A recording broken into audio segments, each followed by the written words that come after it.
Welcome back, guys, to Dad and Son Wrestling Reviews. Today, I'm Son and that's Dad. Only today or every day? Every day. Yeah, welcome back, guys. We're going to be doing SmackDown today. It came from North Carolina, I believe. So there was a big theme around that. First of all, we're going to give a shout out to our Lord and Saviour Jesus Christ. Through his sacrifice, all things are possible. I'll put a link in the description to our church family, The Rocks, here in Perth, WA. That'll give some content and stuff there if you want to reach out and have a look into what the Word of Jesus is all about. We cannot understate the impact he's had on our life and how he has radically changed our family since accepting him and following his word. So on to the wrestling. It started with a Royal Rumble recap, showed the winners, losers, etc., etc. And then we had Drew McIntyre trying to enter the ring for a promo. Cody Rhodes attacked him. Yeah, so we had that, and then they had a bit of a pull apart, which led into Cody Rhodes doing a promo, pretty much stating that he's looking to take out Drew McIntyre, needs that belt back, and is going to be all guns blazing towards Drew McIntyre. How would you rate that? Said he was disappointed to be in his birth town, but was empty-handed. Yeah, didn't have the title on him, so he's born in the town that the SmackDown was in. And it was only a few roads away. Yeah, so he was down at the hospital down the road from where they were holding SmackDown, so he felt a little bit empty that he didn't have the title going into his place of birth. How would you rate it? 6-7. 6-7? Yeah, usual Cody Rhodes promo without the title. I guess he's going to be a little bit more interesting again, him chasing than him having. I tell you the truth, I've never been a big fan of his runs while he has the championship. He seems to be one of those guys that's always better chasing it than having it. So then we went on to Julia and Kiana James backstage, saying she's going to be a triple champion again. That then led into their tag team title match. They came out, and then we had a bit of a Cody Rhodes backstage segment when he was told to go home because he was going to be in the Elimination Chamber qualifier match next week. And if he did anything wrong, that'll be the match. Far 2 and Sami Zayn. Yeah, so look for that Far 2 storyline to continue. Then we had the championship match. Rio came out, all that. Solid match. Rio won. How would you rate it? 2? Yeah, you weren't a big fan of this one, were you? You're kind of looking for Rio to lose the titles already, aren't you? A bit bored of him? Yeah.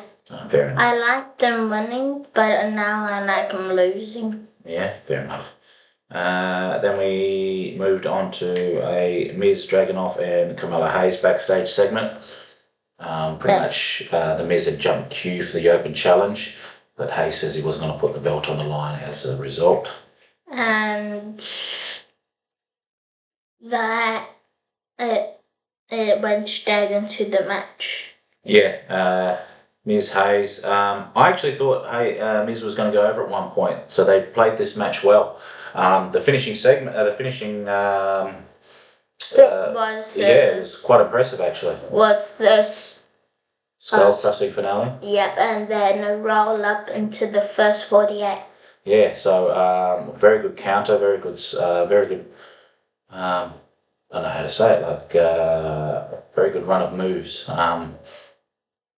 It was a good match. They put it on. The Miz still has some gas in the tank, that's for sure. Yeah. Made me believe he was going to go over because title wasn't on the line. I thought he was going to go over, and we're going to lead into a triple threat with that. But he ended up knocking the Miz off. So whether he pulls out of it or finds another way to get involved, we'll see what happens. Then we went to Tiffany and Chelsea backstage. Chelsea was giving out papers saying she was robbed at the Royal Rumble. Then led into the match, which was a qualifier. Tiffy, Lash, Legend, and Chelsea Green. Who won? Tiffany. Yeah, Tiffy won. Solid match. Crowd was really behind Chelsea Green. She's really getting crowds behind her at the moment, so they'll be silly not to capitalise on that. Maybe just giving her a one-off against Jade Cargill, where she looks like she almost gets a type scenario might work. Maybe her beating, what's Julia again. Like, imagine if she goes to Raw and beats Becky Lynch. Oh, okay. The greatest of all time. Oh, that'd be pretty cool. I just think that Chelsea Green probably deserves a title match a little bit more, huh? So we'll see where that leads to, and we'll go from there. Moving on, we had a White Six segment. Same old, wasn't it? Yeah. Yeah, he just doesn't have the same chemistry as Bray, unfortunately. And then we had Randy Alistair backstage. Alistair doing his usual "you're not what you used to be" thing. I'm so over Alistair Black and the way they've used him. Comes back from AEW and doesn't win a thing. Has his wife with him. I understand it's probably a nice working environment because he gets to be with his wife, but yeah, what a waste. Why couldn't he just bring his wife over to AEW? Yeah, I think he felt like Black. I felt like he wasn't. He may have personally felt like he wasn't used well in AEW, which is what he's indicated when he was interviewed after. They used him mostly in his trios with the House of Black stuff, so I think he wants to be more of an individual wrestler. But hey, he's getting beaten every week in WWE, so good on him. If that's what he wants to do and he wants to make that big money, go on him. Only he has to answer to himself, I guess. Then we had a recap of the new talent in the Rumble. Lots of filler in this SmackDown. At this point, SmackDown was already feeling long, and we had to take a break. To tell you the truth, we had to take a break. We had a bit of lunch, did a few chores around the house because we were struggling at this point. It felt like it wasn't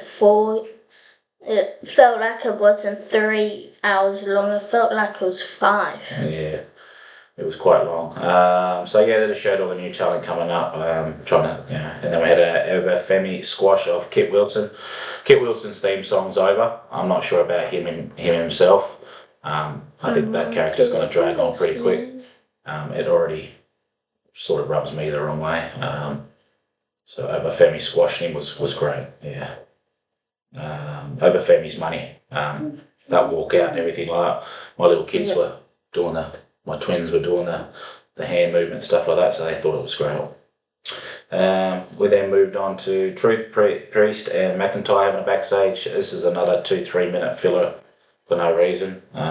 Just showing that everyone's on McIntyre's radar. Everyone wants a piece of him because of the way he's acted recently. Then Drew McIntyre tried to come out again, and Fatu attacked him this time. And then Fatu was sent home. So they did the exact same thing they did with Cody Rhodes. That time they did it with Jacob Fatu. So definitely, I think that's where they lead to. I don't know how they get there with the Chamber, but I think that's your main event. It may have been the first night on WrestleMania, is those 3 in a triple threat.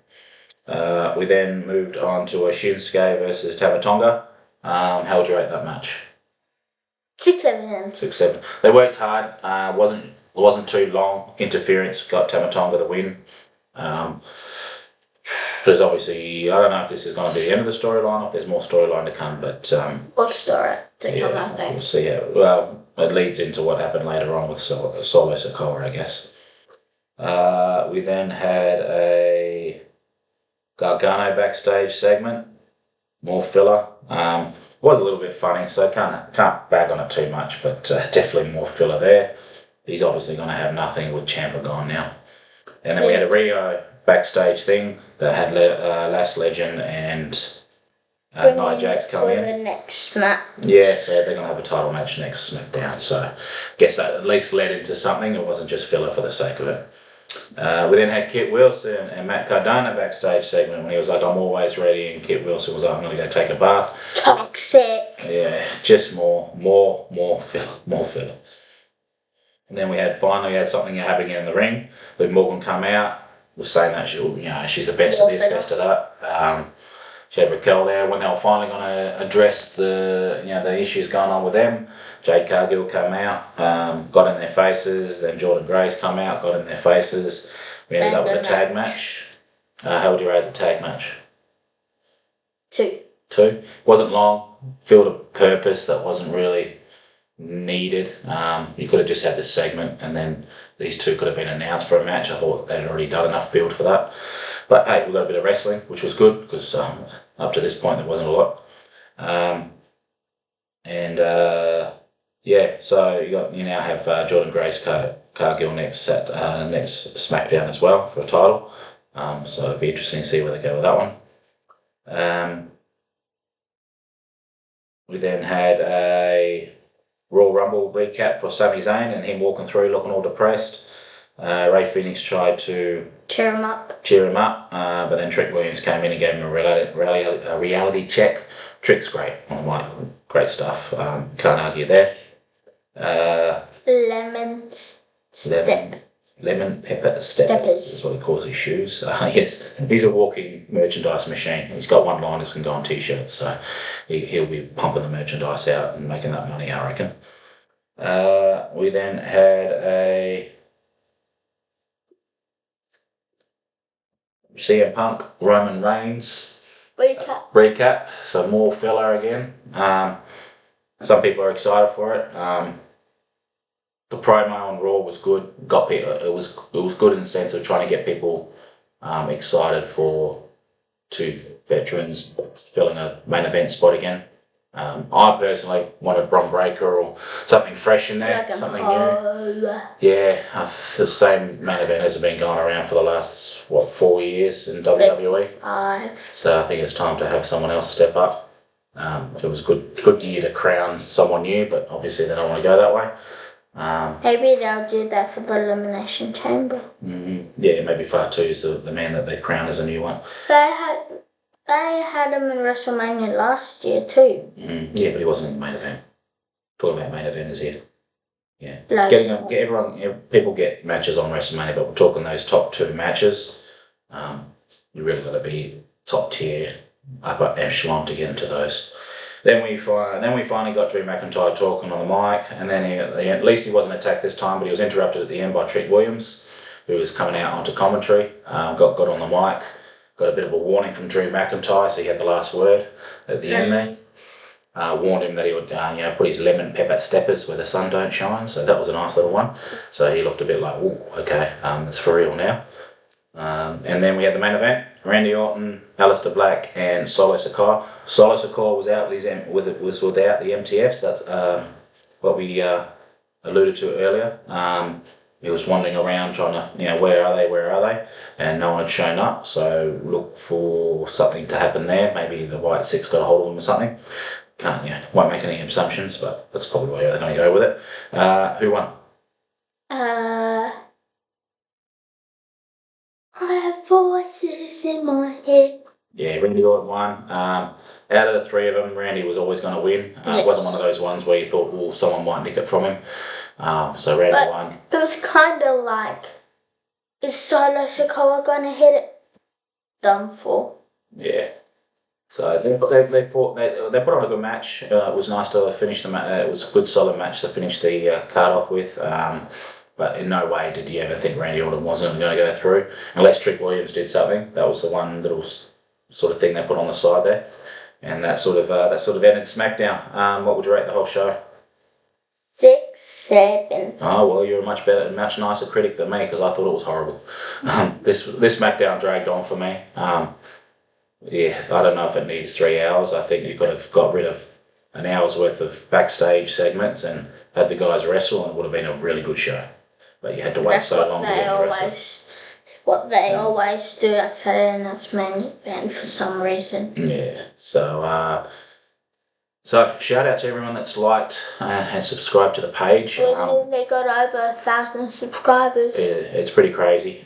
Just me and my son doing, lemon pepper steppers on a webcam, and we can't say thank you enough to everyone that's watched and liked and gone on this little journey with us. Our next little video for for the main channel will be Raw, by the looks of things. So we'll see you for that, and look out for any little fun shorts.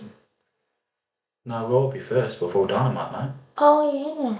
Yeah. So God bless you all, and we'll see you next time.